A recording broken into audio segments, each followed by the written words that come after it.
Монгол Улсын ерөнхийлөгч хувийн хвшлийн эрүүл мэндийн байгууллага өрхийн эрүүл мэндийн төвийн эмч мэрэгчлэнүүдтэй уулзлаа. Хуамын эрүүл мэндийг сахин хамгаалах тусламж үйлчилгээний чанар хүртээмжийг дээшлүүлэх, иргэдийн эрүүл мэндийн боловсролыг дээшлүүлэх зэрэгт хувийн хвшлийн эрүүл мэндийн байгууллагууд өрхийн эрүүл мэндийн төвөд үнэтэй хувь нэмэр оруулж байгааг ерөнхийлөгч тодтоглоо. Зарим томоохон хувийн эмнэлэг хамгийн сүүлийн үеийн дүр сончилгооны дэвшилтэд төхөөрөмж нэвтрүүлэн хавдар зүрх судас мэдрэлийн өвчнийг эрт үед нь оншилж байна. Мөн дурангийн болон роботын тусламжтай мэс заслын технологи, хиймэл оюун ухаанд суурилсан оншилгооны систем, захим эрүүл мэндийн нэгдсэн платформ ашиглаж эхэлжээ. Ийм сайхан элен далангуй ярилцсан бүх сайхан хөтөлбөр нь таалагдлаа. Ер нь бид нар тийм ойрхон байлаа. Эрүүл Монгол үндэсний хөтөлбөр нэг таалагдлаа. Одоо тэгэл бүх хүн эрүүл сайхан аж төрж амьдарч байвал одоо тэгэл бүх юм нь болж бүтнэ.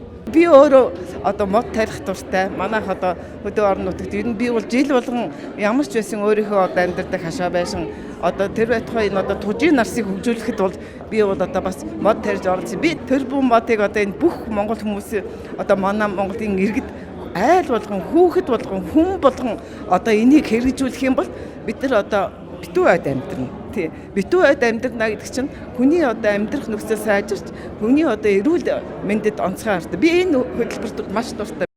Улсын хэмжээнд 220 гаруй өрхийн эрүүл мэндийн төв нийт хуамын 70 орчим хувь нь буюу 2.2 сая гаруй иргэнд эрүүл мэндийн анхан шатны тусламж үйлчилгээ хүргэж байна. Төвүүдэд 7 сая гаруй үйлчлэг хийж нэг иргэн жилд дунджаар 3 удаа өрхийн эмнэлгээс тусламж үйлчилгээ авдаг гэсэн статистик тоо гарсан байна. Энэ нь өрхийн эмнэлгүүд иргэдтэй хамгийн ойр байж эрүүл мэндийг нь хамгаалах, өвчнөөс зөрчлөн сэргийлэх, эрт илрүүлэх, хяналт, гэрийн тусламж үйлчилгээ үзүүлэх зэргээр өдөр тутмын ачааллыг үүрдэг гэсэн үг юм а. Би бол жишээ нь Монголын тод амьсаас гэр бүлийнхаа амьсны хэрэгцээг хангадаг.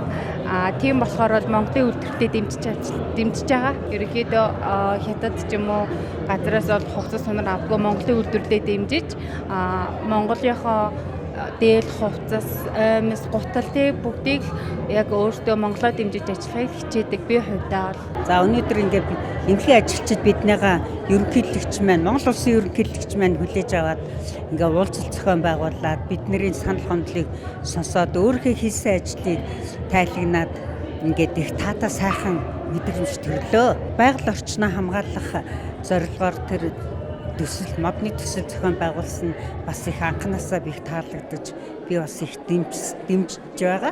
Эрүүл Монгол хөөхөд, эрүүл Монгол хүн, эрүүл ийлэг гэх мэтчлэн бүх одоо засгийн газрын болон ерөнхийлөгчийн хэрэгжүүлж байгаа бүх хөтөлбөрт бол гар бие оролцсон хүн.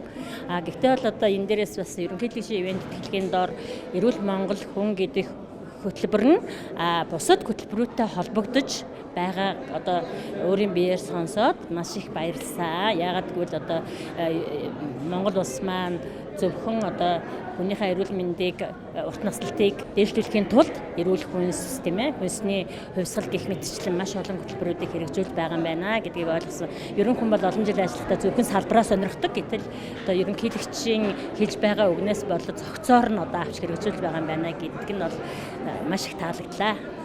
Төрийн тэргуун санаачлаг гарган дэмжлэг үзүүлснээр улсын 2 дугаар төв эмнэлгийн эргэтэн шилжүүлэн суулгах төв ашиглалтанд орсон бол удахгүй совилгын сургалт судалгааны төв уламжлалт ангаах ухааны үндэсний төвийн бүтээн байгуулалт дуусна. Ерөнхийлөгч мөн хавдар судлалын үндэсний 2 дугаар төвийг байгуулахад дэмжлэг үзүүлэх ажлын хэсэг ажиллуулж уламжлалт ангаах ухааныг хөгжүүлэх зарлиг гарган хэрэгжүүлж байна. Улсын хэмжээнд эрүүл мэндийн 4900 гаруй байгууллагт 67 мянга гаруй хүн ажиллаж иргэдэд эрүүл мэндийн тусламж үйлчилгээ үзүүлдэг. Нийт ажиллагчдын 43 нь хувийн хвшлэх юм а.